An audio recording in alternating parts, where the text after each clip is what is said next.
حضرت ذوالنون مصری رحمۃ اللہ علیہ ایک دفعہ گھر سے کسی کام کے لیے نکلے۔ راستے میں ایک ندی بھی آتی تھی۔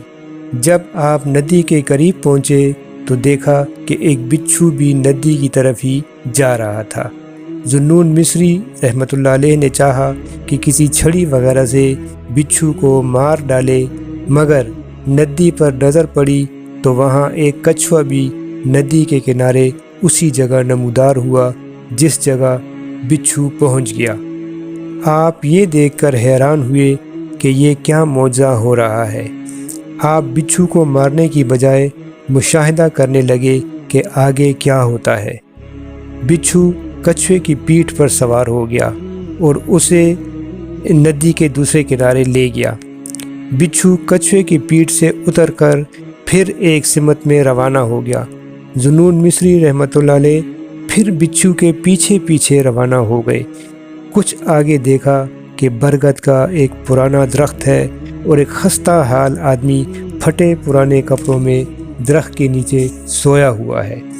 ذوالنون مصری رحمۃ اللہ علیہ کو فکر لاحق ہوئی کہ بچھو کہیں اس شخص کو سوتے میں ڈنک نہ مار لے، لیکن جو ہی آپ درخت کے قریب پہنچے تو یہ دیکھ کر حیران رہ گئے کہ جہاں وہ شخص سویا ہوا تھا اسی جگہ درخت کی ایک شاخ سے بڑا سانپ لٹک رہا تھا۔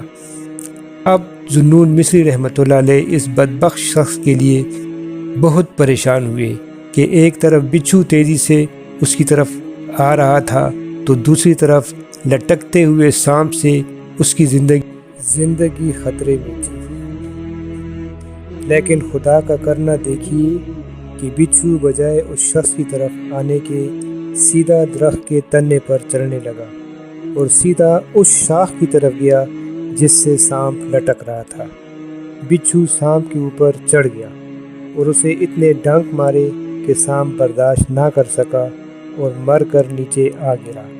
حضرت ذوالنون مصری رحمۃ اللہ علیہ نے پھر اس غافل شخص کو جگایا اور اسے کہا، اے غافل انسان، کچھ خبر بھی ہے کہ اللہ نے کس طرح تمہاری جان کو دو موذی جانوروں سے محفوظ رکھا اور بچھو کے ہاتھوں سانپ کو مروا کر تمہاری جان بچائی۔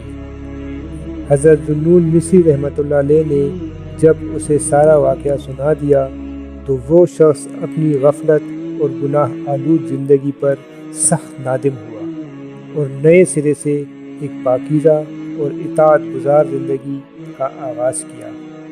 سچ کہتے ہیں جسے اللہ رکھے اسے کون چکھے۔